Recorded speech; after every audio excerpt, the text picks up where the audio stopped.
Does Sugarbush stand out as one of the best places to ski and snowboard in Vermont? This ski resort is undoubtedly one of the largest mountains in the state, but how does it stack up to other big resorts in the area? Today I'm doing a full review of Sugarbush Mountain Ski Resort, going over 5 key aspects of the mountain and scoring it 0 to 20. And at the end of the video, I'll add up all the points to give the mountain a total score out of 100 to help you decide if visiting Sugarbush is worth your time and money. Starting off with what terrain is offered at Sugarbush. The mountain boasts having 111 trails to explore across 6 different peaks.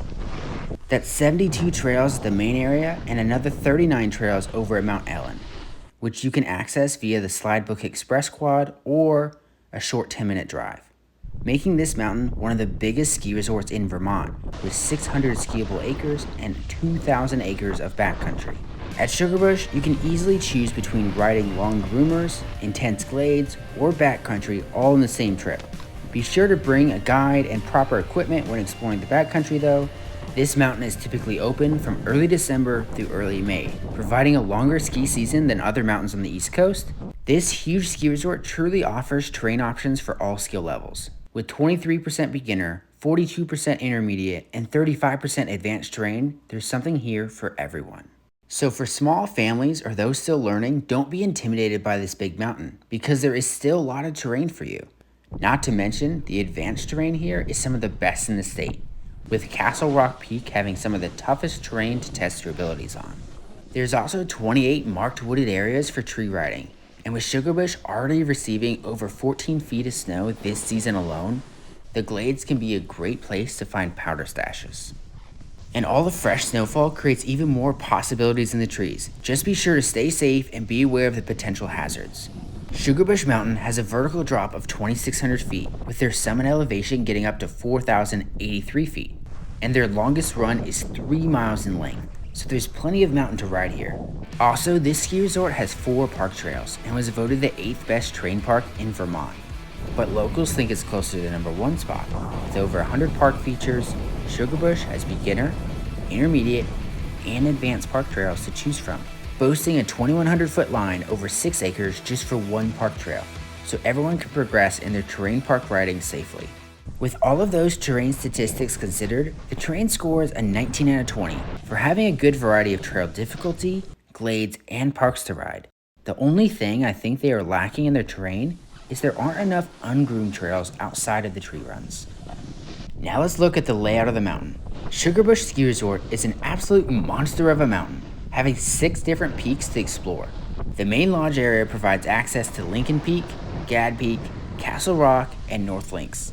Lincoln being the main peak providing a vertical drop of 2,400 feet with both intermediate and advanced terrain. One major drawback to this area of the resort is the way the lifts are laid out. In order to get to the peak of Lincoln or Castle Rock, you need to ascend the Super Bravo Express Quad, then head down the blue slope of Downspout. To reach either the Heaven's Gate Quad for Lincoln or the Castle Rock Double Lift, you can also access Castle Rock via the connection trail from North Links. But these are the only 2 ways to get to these peaks, creating crowding issues and a high volume of riders on these 2 trails. And due to this, the blue run of Downspout became very icy later in the day. Now the Slidebook Express Quad is quite a unique lift that takes riders from the main ski area over to Mount Ellen, which is a very cool aspect of this resort, but unfortunately it's closed often, meaning to access the mountain, you'll need to take the shuttle or drive 10 minutes over to the other base area. Don't skip this side of Sugarbush though. Mount Ellen has the highest vertical drop at this resort with 2,600 feet. Not to mention, it's much less likely to be crowded since it's not at the main village area. If you're looking for a less busy spot to ride, this might be the place for you. With plenty of advanced, intermediate, beginner, park, and glade trails at Mount Ellen, it almost feels like another resort altogether, with something for all ability levels to enjoy. Sugarbush has a whopping 16 lifts, including 5 high-speed quads, 5 regular quads, 2 triple chairs, 1 double chair, and 3 surface lifts. And with all different options to spread riders out, the mountain layout scores a 17 out of 20, only really lacking slightly because of the bottlenecking to reach certain peaks. Now let's look at the lodging and village aspects of Sugarbush Ski Resort. When you first arrive at this ski resort, you'll immediately notice all the different lodging options right at the base of various slopes. There are tons and tons of places to stay, restaurants, and shops to explore, and some even have cool amenities like a heated pool. Sugarbush even has a 2,300 square foot day lodge open to the public so everyone can have a warm place for a break off the slopes if needed. Now, like many mountains in Vermont, you won't find much lodging along the sides of the slopes, but they have several huge base lodges near the village that definitely makes up for that.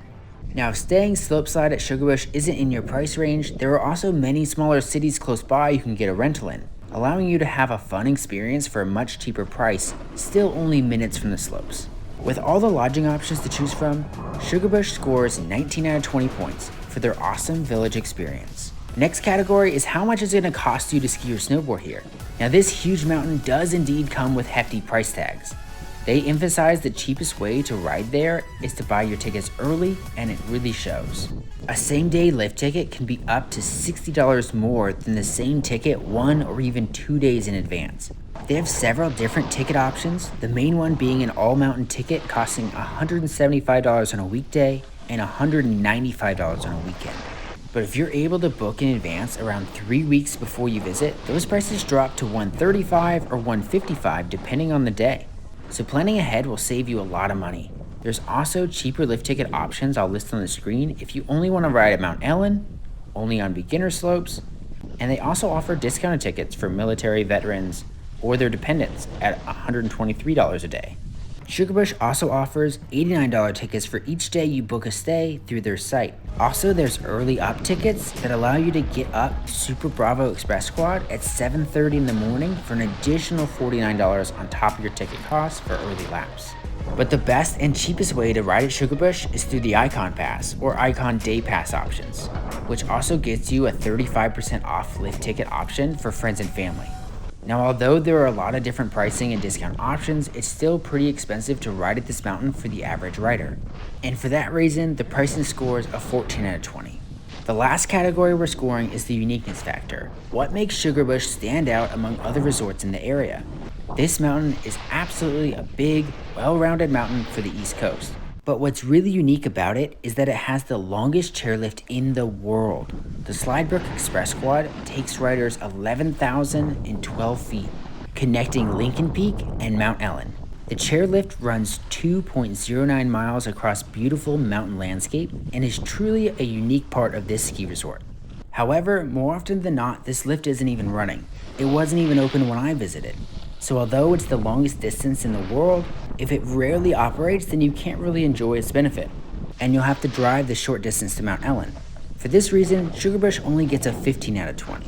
Alright, if you stuck around this long, I want to know your favorite part about Sugarbush in the comments. After adding up all the scores from each category, Sugarbush Mountain Ski Resort scores an 84 out of 100 overall. What do you think of my rating? Do you agree? Disagree?